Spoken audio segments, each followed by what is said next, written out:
Saludos a todas y a todos. Bienvenidos nuevamente al Diplomado en Gestión de la Calidad. En este vídeo, en el módulo 4, Principios de Estadística, vamos a hablar un poco del análisis de frecuencias.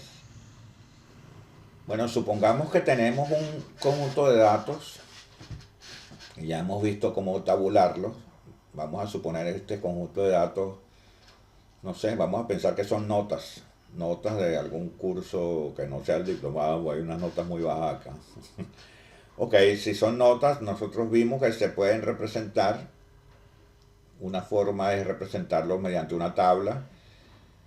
Si son muy pequeños, la tabla inmediatamente me dice, oye, ¿cuál es la nota del alumno 1, del alumno 2? Aquí estoy poniendo alumnos como número, deberían ser nombres, ¿no? Pero como son 30 notas, bueno, vamos a colocarlo así. Entonces, en el análisis, es importante obviamente la nota de cada alumno, pero también yo quiero, en el análisis quiero saber, bueno, cómo estuvieron las notas en términos generales, cuántos alumnos aprobaron, fue la nota mínima, la nota máxima, una serie de análisis, y entonces ahí es donde pasa a ser útil lo que llamamos análisis de frecuencias, que después nos va a conducir gráficamente a lo que vamos a llamar histograma, que es una herramienta fundamental en estadística descriptiva. Entonces, empecemos por ver lo que es una distribución de frecuencia. Entonces vamos a construir una tabla donde vamos a colocar, en vez de los valores individuales, los valores por clases o intervalos, pues, o sea, en vez de las notas de cada uno, bueno, las notas, cuántas notas hay entre 0 y 5, cuántas notas hay entre 6 y 10. Entonces eso es lo que vamos a llamar clases. Y después, bueno, el cuántas notas hay es lo que llamamos la frecuencia. Con qué frecuencia se presentan las notas o los valores en un intervalo dado. Entonces, con qué frecuencia se presentan los valores entre 0 y 5, entre 6 y 7, entre 6 y 10, etcétera, ¿no? Entonces vamos a ver cómo construimos esto. Vamos a empezar, si seleccionamos las clases entre 1 y 4, entre 5 y 8, entre 9 y 12, entre 3 y 16, entre 17 y 20. Entonces hay tres valores entre 1 y 4, tres notas en este caso entre 1 y 4, 6 notas entre 5 y 8, 11 entre 9 y 12, 5 entre 13 y 16 y 5 entre 17 y 20. Ese es el conjunto de las notas. Más adelante bueno, esto ya sería una tabla de frecuencia. Entonces, ¿con qué frecuencia se presentan los valores de cada clase? Entonces lo que vamos a ver es un mecanismo sistemático de cómo elegir las clases, cómo obtenemos las clases y cómo nos conviene más, cómo conviene más. Entonces generar un método sistemático, que es el método de análisis de frecuencia, y después lo importante es su gráfica, como la representación gráfica de los análisis de frecuencia es lo que se conoce como histograma. En principio, cuando yo realizo el conteo, estos son números enteros, pero fíjense, si yo quisiera representarlos gráficamente, yo diría, bueno, entre 1 y 4 voy contando, entre 1 y 4 está el 2, entonces voy marcando, voy haciendo el conteo, hay 3 valores, entre 5 y 8 hay 6 valores, etcétera, ¿no? Y generaría esta tabla haciendo el conteo correspondiente. Sin embargo, tenemos que admitir que esta forma de representarlo sea un poco bizarra, ¿no? Porque los intervalos que estoy tomando tienen como un hueco entre 1 y 4, pero después salto entre 5 y 8. Entonces, ¿qué pasa entre 4 y 5? Bueno, entre 4 y 5 no hay ningún valor porque son números enteros, pero los valores pudieran ser continuos, ¿no? No tiene por qué ser valores discretos. Entonces vamos a ver cómo podemos resolver estos casos. Bueno, lo primero que pudiéramos hacer es tomar los valores, una forma sería en fracciones.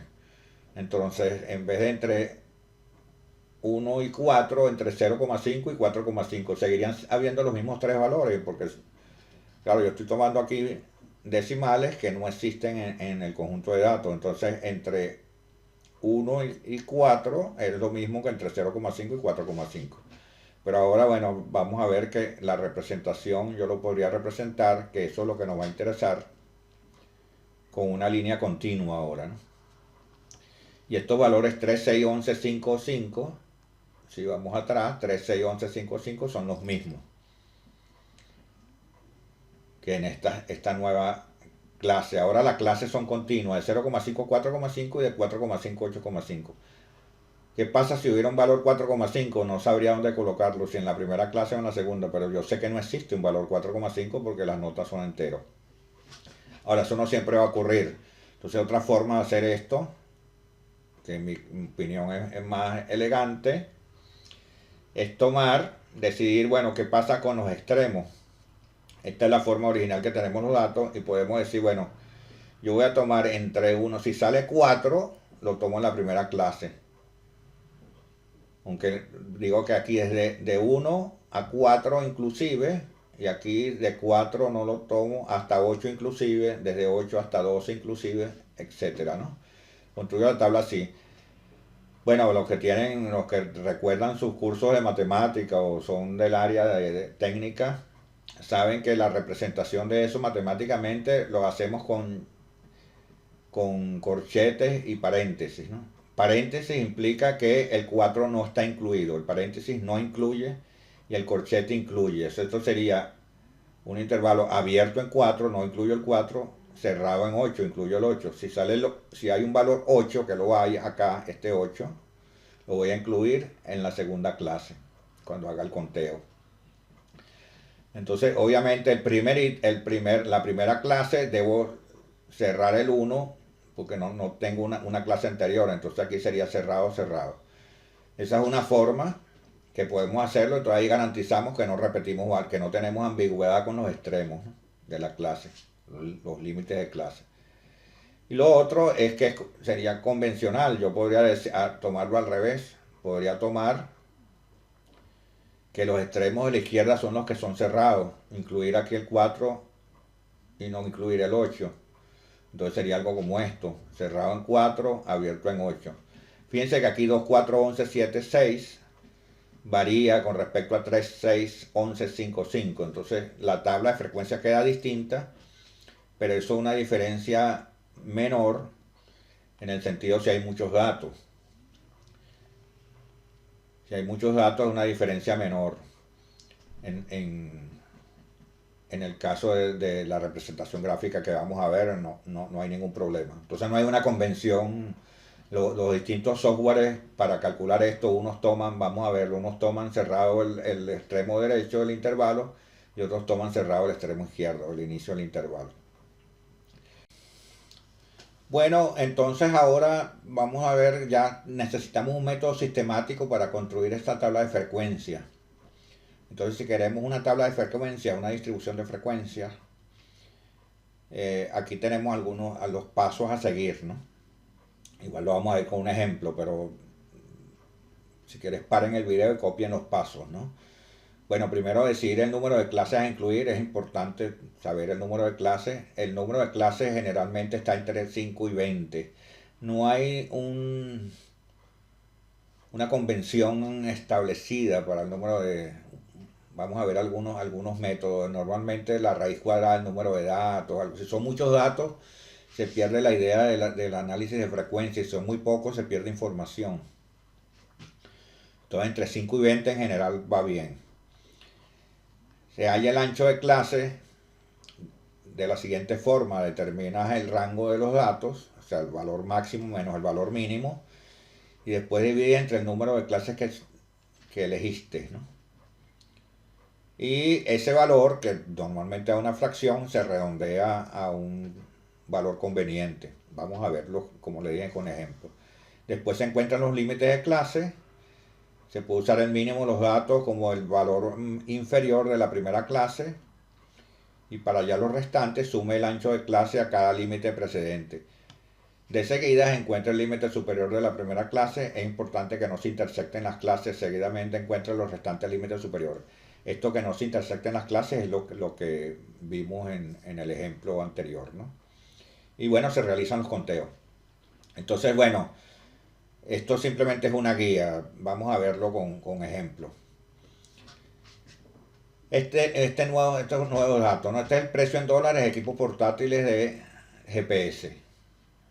Entonces hay una serie de precios en distintas páginas web que me dan los distintos precios en dólares de distintos fabricantes. Vamos a hacer el análisis de frecuencia de estos datos. Entonces, el paso 1, bueno, ¿cuántas clases vamos a tomar? Bueno, fíjense, aquí tengo 1, 2, 3, 4, 5, 6, 7, 8, 9, 10, 30 datos. Hay 30 valores. Entonces, pudiéramos elegir, por ahora vamos a elegir unas 7 clases. N igual 7. Después que elijo n igual 7, entonces tomamos el rango, es decir, el número de clases a incluir, perdón. N igual 7. Ahora hallamos el ancho de las clases. El ancho de la clase, acuérdense que vamos a hallarlo como el valor máximo menos el valor mínimo dividido entre el número de clases. Entonces tenemos los datos, de estos 30 datos, el valor mínimo es 65. Hay una diferencia de precios grande, pero bueno.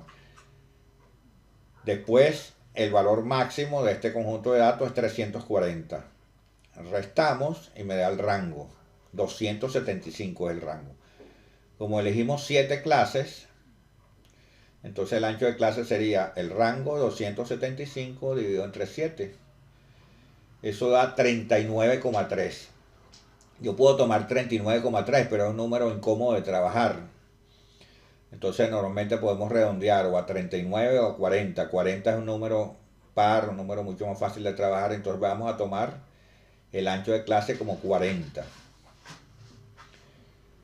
Una vez tomado esto, vamos a generar las clases. Entonces la primera clase, ¿dónde empieza? Bueno, tiene que incluir el número 65, que es el más pequeño. Podemos justo empezarla en 65, en 64,5, entonces vamos a empezarla en 65. Entonces trasladamos el 65 acá a la primera clase. Es el límite inferior de la primera clase. A eso le sumamos el ancho de clase y me daría 65 más 40. 105 sería el límite inferior de la segunda clase. Después 145 y así vamos tomando todos los primeros valores: 185, 225, 265, 305. Entonces esta clase empieza en 65. ¿Dónde culmina? Bueno, nuevamente usamos el ancho de clase, le sumamos 65, sería como llega a 105, son números enteros, podemos tomar el entero anterior, 104. Y después le sumamos los 40, 104, perdón, 144, 184, 224, 264, 304 y 344. Entonces nada, ya tenemos las clases. Acuérdense que estas clases yo podría tomarlas, ya vimos varios mecanismos, puedo tomarla después por conveniencia. Si sale el 100, no se repite ningún número de clases, porque son enteros. Si fueran fracciones, que es muy típico que sean fracciones, entonces yo podría tomar los intervalos cerrados y abiertos, después vemos eso. O, como son enteros, puedo tomar 64,5 a 104,5. Hacemos el conteo entonces. 128 está entre 105 y 144, entonces le ponemos 1, este es el primer valor. Después vamos con 100 está entre 65 y 104, correspondería acá.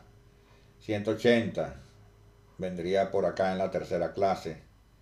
Y así, bueno, vamos haciendo los conteos hasta llegar al último y me da entonces el conteo de cada clase.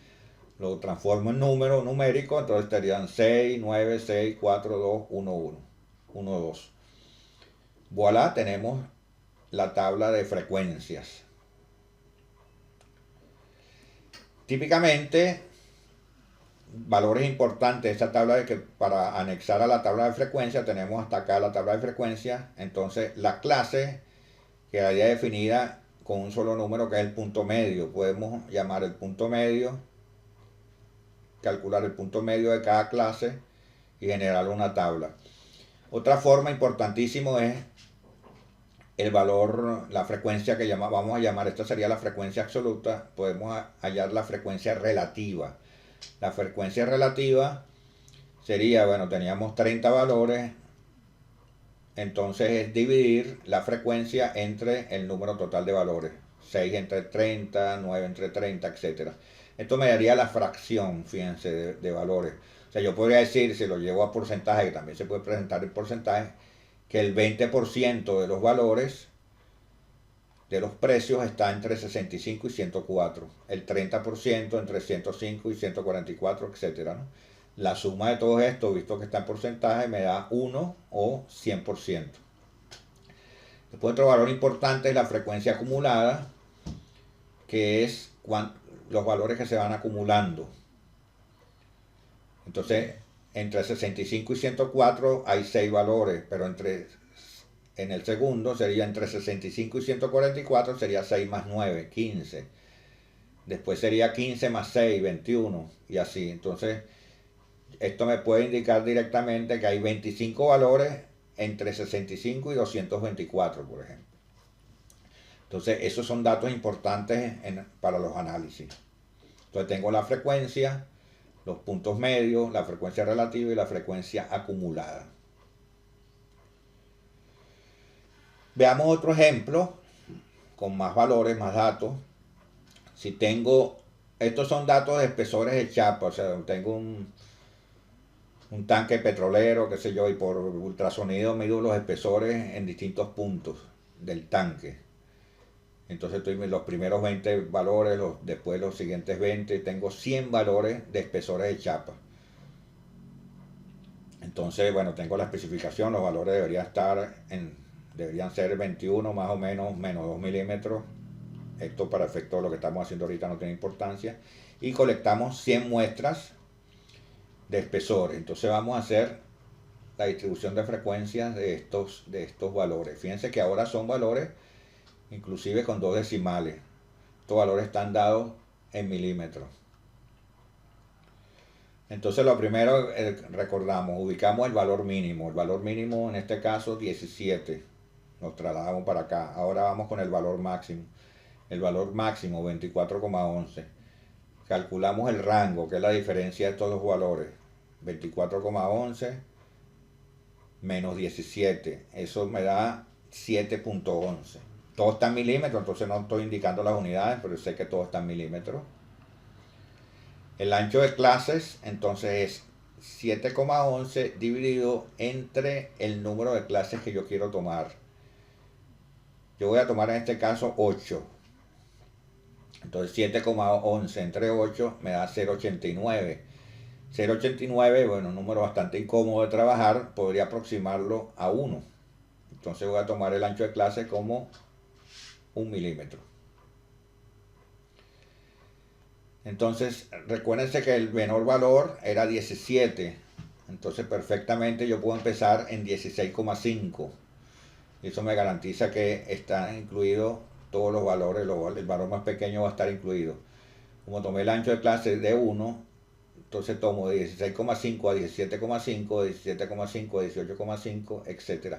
Aquí construyo las 8 clases. Fíjense que la última clase es 24,5. El valor máximo incluye el valor extremo de la última clase, incluye el valor máximo 24,11. Entonces todos los valores están representados acá. Pero ahora me parece 17,5 dos veces.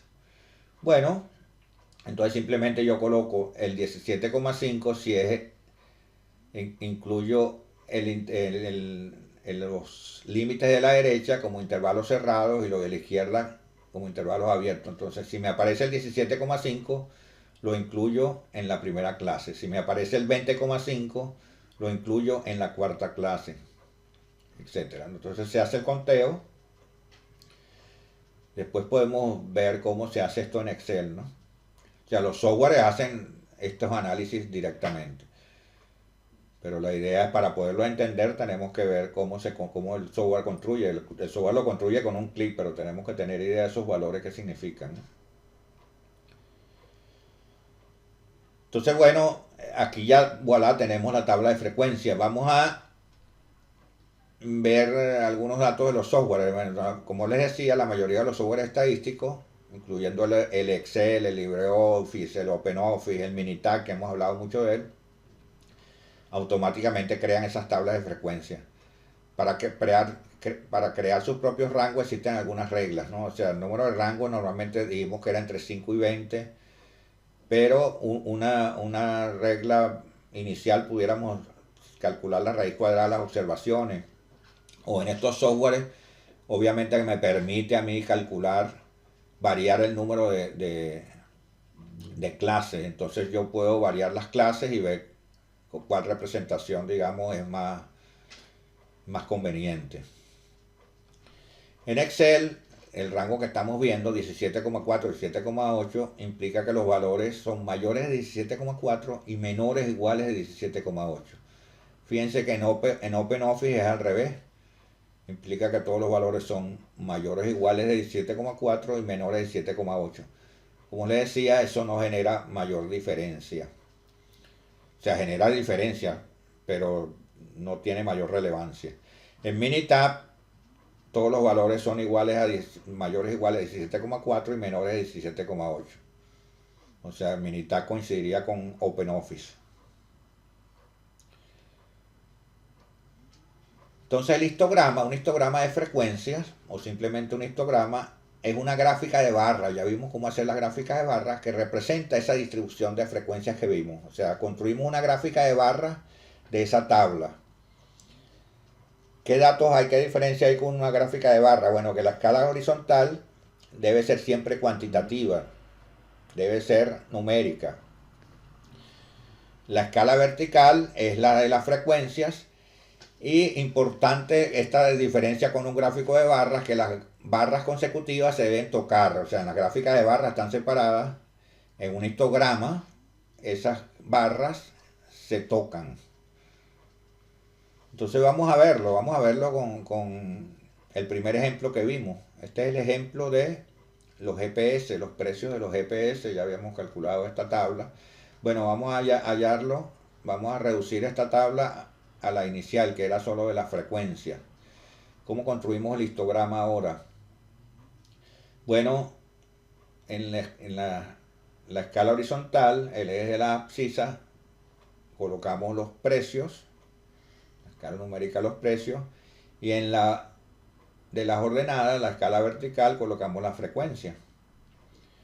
Colocamos la correspondiente frecuencia. Entonces fíjense, aquí se deben tocar las barras. Si yo la dejo así no se tocan. 65, 104, 105, 144. Entonces podemos usar la idea de los intervalos abiertos y cerrados, o la idea de trasladar, o sea, agregar decimales acá. O sea, en vez de 65, 104, podemos hacerlo entre 64,5 y 104,5.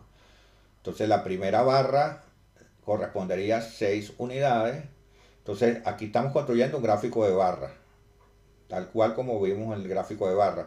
Pero la siguiente barra, que la colocaríamos en un gráfico de barras, vendría separada. Ahora la necesitamos colocar que se toque con la siguiente. Entonces 9. Y así, bueno, vamos construyendo cada una de las barras, y esto es lo que llamamos un histograma. Fíjense que en este histograma, la escala horizontal, si somos estrictos, si esta distancia acá es 64,5, entonces aquí esta distancia no puede ser la diferencia entre 104 y 64,5. Si como esta escala es lineal, si esto es 64,5, ya por aquí, que sería el doble, serían 129. Imagínense ustedes, esto está totalmente fuera de escala. Entonces, la mayoría de los software presentan esto en esta forma, ¿no? Si queremos ser estrictos, si ustedes van a hacer una publicación o algo, una de las cosas que se hace es colocar acá una línea quebrada. Entonces, esta línea quebrada implica que, bueno, aquí no se toma en cuenta esta diferencia, y arrancamos aquí con la escala a partir de 64,5, y tenemos entonces, ahora sí está totalmente una escala lineal. Bueno, esos son detalles que normalmente incluso los software no lo consideran. Otra cosa que a veces se usa es colocar los valores directamente sobre los rectángulos, la frecuencia directamente sobre las barras, ¿no? Entonces se visualiza un poco mejor los datos, sobre todo si las barras tienen una anchura suficiente para visualizarlo, ¿no? Eso depende del interés. Y en muchos casos, en vez de colocar los límites de clase en la escala, se colocan los puntos medios. Esto es lo que se conoce como las marcas de clase.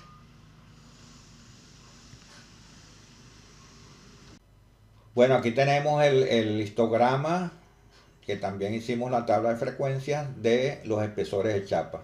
Fíjense en este caso que el histograma me está dando información, este es un histograma muy simétrico, y eso me va a dar idea de cómo se están presentando los datos, ¿no? Por eso es que para nosotros va a ser fundamental el análisis de estos histogramas. Entonces, la forma del histograma, como les decía, puede ser usada para identificar la distribución de los datos, la distribución que subyace en los datos. Las distribuciones de probabilidad las vamos a ver en los próximos temas, pero en esencia, fíjense, estos son distintos histogramas. Vamos a ver algunos ejemplos. Este primero, fíjense cómo sería la distribución de los datos. Si colocamos una línea sobre los datos, aproximadamente una envolvente de los datos, esto podríamos pensar que esta es la envolvente y esta es una distribución que es muy simétrica, y vamos a ver que se parece a una distribución que vamos a ver después como la distribución normal. Fíjense en este caso cómo sería la envolvente de los datos. En este caso la envolvente de los datos tiene esta forma, y esto va a ser una distribución que vamos a llamar bimodal. O sea, hay dos modas acá, hay valores que están concentrados alrededor de este punto y valores que están concentrados alrededor de este valor. Esto es una distribución que vamos a llamar bimodal. Vamos con esta, fíjense, esta sería la envolvente. La envolvente, fíjense que hay muchos valores, o sea, aquí serían los valores máximos, y hay muchos valores a lo largo a la derecha de esos valores. Entonces, esta envolvente es lo que vamos a llamar que la distribución es sesgada a la derecha. Hay muchos valores a la derecha con respecto a la distribución que es simétrica. Entonces deja de ser simétrica. Este sería el caso contrario, hay muchos valores a la izquierda. A esta distribución la llamamos sesgada a la izquierda. En este último ejemplo, vamos a ver mucho más distribuciones, pero en este último ejemplo, fíjense, estos valores, la envolvente tiene la forma que el valor es muy grande y van disminuyendo, disminuyendo, disminuyendo. Esto pareciera una exponencial. Y bueno, esto es sobre lo que vamos a ver sobre histogramas y tablas de frecuencia. Fíjense en este caso, estos son diámetros de tornillo en una fábrica. Creo que este ejemplo se los di, lo tienen los archivos que les puse para practicar, ¿no? Entonces, ¿cómo explicarían ustedes? Una de las cosas que uno se pregunta, bueno, ¿cómo me explico yo esta forma de un histograma? Fíjense, si yo mido tornillos, podemos adelantar eso. Si yo tengo diámetro de tornillo, pareciera similar que yo tenga, por ejemplo, si el diámetro promedio son, qué sé yo, digamos 20 milímetros, debería tener la misma probabilidad de encontrar un tornillo con 20,1 milímetros o uno con 19,9, o sea, a la derecha y a la izquierda de ese valor. Esto no es lo que está ocurriendo aquí. Entonces, ese tipo de cosas vamos a analizarlas, y entonces uno, bueno, ¿por qué está ocurriendo esto? Les adelanto, aquí podría yo tener, bueno, uno de los tornos me está haciendo los tornillos, me está dando problemas con respecto al otro. Entonces, cuando calculo los diámetros de distintas máquinas, de los tornillos elaborados por distintas máquinas o distintos torneros, entonces me está dando diferencias y me produce una distribución de este tipo que vimos que parecía bimodal. Bueno, la gráfica de puntos. Vamos a ver algunas otras gráficas que son menos relevantes, pero que se usan para datos más, conjunto de datos más pequeños. Una es la gráfica de puntos que no necesitas dividir por clase, o sea, se hace lo mismo. Se construye una línea horizontal con una escala que abarque los datos. Estos son los diámetros de los tornillos, por ejemplo. Y se colocan como puntos todos los datos. Todos los datos. Cuando los datos se repiten, entonces se van colocando uno encima del otro. Aquí en este caso, bueno, la escala, cada línea, habría que chequear la escala, cada línea corresponde a una unidad. sería 86, 87, 88, 89, 90. Y podemos ubicar entonces todos los valores, no se pierde información. En los histogramas, viendo el histograma directamente, sabemos que hay, inventemos, 16 valores entre 20 y 30, pero no sabemos cuál es 21, cuál es 22. O sea, sabemos que hay 16 valores entre 20 y 30. Cuando hay muchos datos, eso es importante saber, no es necesario saber el dato en particular. Pero en esta gráfica, con pocos datos, podemos saber que hay un valor que es 124, hay dos valores 124 y hay un valor 126, se repite 5 veces, ¿no? Entonces es como tener un histograma, pero con las clases de una unidad. Tenemos todos los valores. Esto es una forma de representación gráfica y también me da idea de la distribución de alguna forma, ¿no? También podemos ver valores extremos. Yo podría decir que este valor, que sería, a ver, este es 80, esto sería 78. 78 es un valor extremo. Fíjense que los datos están concentrados alrededor de entre 115 y 125. Entre 115 y 130 están la mayoría de los datos. Entonces, tanto como 78 como 159, 165, 55 son valores extremos. Entonces, esta es una forma interesante de representar los datos también y que me da una visualización de los datos. Lo que queremos es visualizar los datos y que sea más fácil visualizarlos en esta forma más rápido que en una tabla. Otra forma de representar los datos similares a un histograma o a una gráfica de puntos es lo que vamos a llamar tronco y hoja. Vamos a verlo con un ejemplo y después tratamos de hacer un resumen de los pasos, ¿no? Supongamos que tenemos estos valores, un conjunto de datos pequeños. Entonces la idea es dividir cada número, dividir los números en lo que vamos a llamar tronco y hojas. Pudieran ser, por ejemplo, las decenas, las centenas. En este caso, por ejemplo, tenemos números que van a ver desde 9 hasta 24. Entonces los podríamos dividir, vamos a dividirlos en decenas. Entonces, esas decenas es lo que vamos a llamar los troncos. Y después, el resto del número, que serían unidades, serían las hojas. Entonces, en este caso, por ejemplo, tenemos números de 0 decenas, 1 decena y 2 decenas. Ya no hay números mayores, no hay números de 3 decenas. Entonces tenemos, esto es lo que serían los troncos y lo colocamos en una línea vertical. Y entonces ahora vamos colocando cada una de las hojas como las unidades. Entonces vamos en orden de aparición de los números. 9. Entonces el 9 sería 0 decenas, 9 unidades. 10. 1 decena, 0 unidades. 15. 1 decena, 5 unidades. 22. 2 decenas, 2 unidades. 9 nuevamente, ya lo habíamos ubicado acá. 15 nuevamente, lo ubicamos acá. 16, 1 decena, 6 unidades. 24, 2 decenas, 4 unidades. Y 11, 1 decena, 1 unidad. Entonces, esto es lo que llamamos una gráfica de tronco y hoja. Especificamos los troncos, serían la columna que está en rojo, la primera columna de la izquierda. Son dígitos corresponden a decenas y las hojas corresponden a unidades. Entonces, si ustedes ven esta gráfica, cuando hay mucho más valores, vamos a ver ahorita un ejemplo más amplio. Esto representa, si yo girara esto 90 grados en sentido antihorario, me da algo similar a un histograma.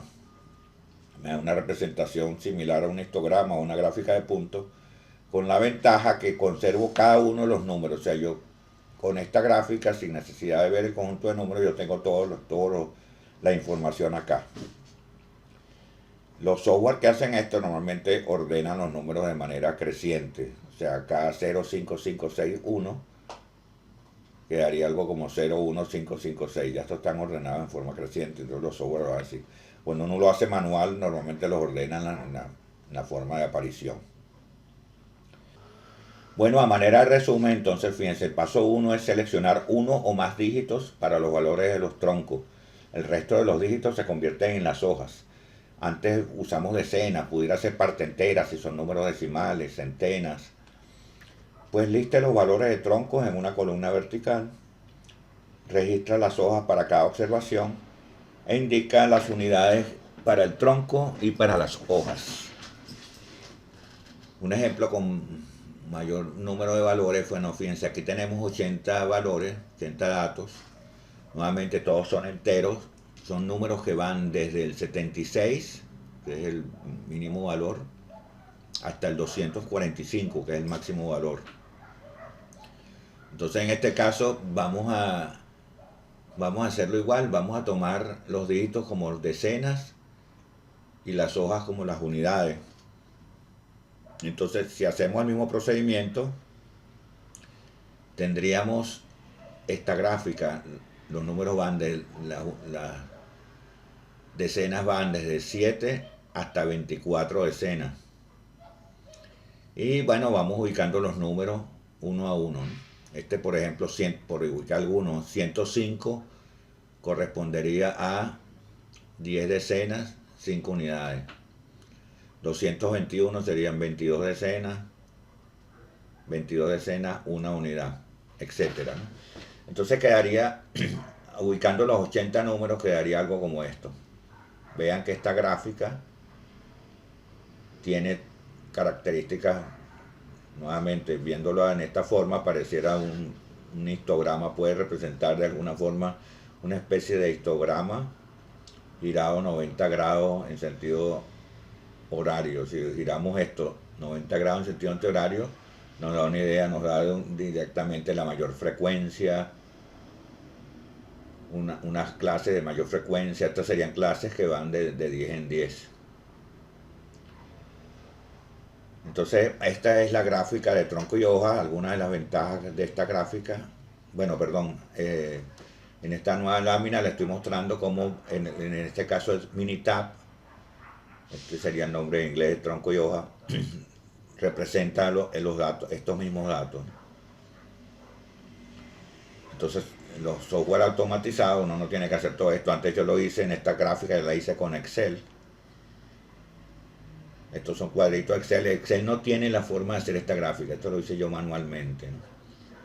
Pero el Minitab sí las hace directamente y otros software lo hacen directamente.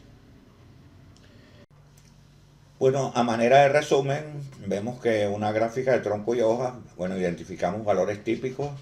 De hecho, cada valor está incluido en la gráfica. Podemos ubicar extensiones y dispersiones alrededor de un valor. Presencia de brechas, o sea, cuando hay troncos sin hojas.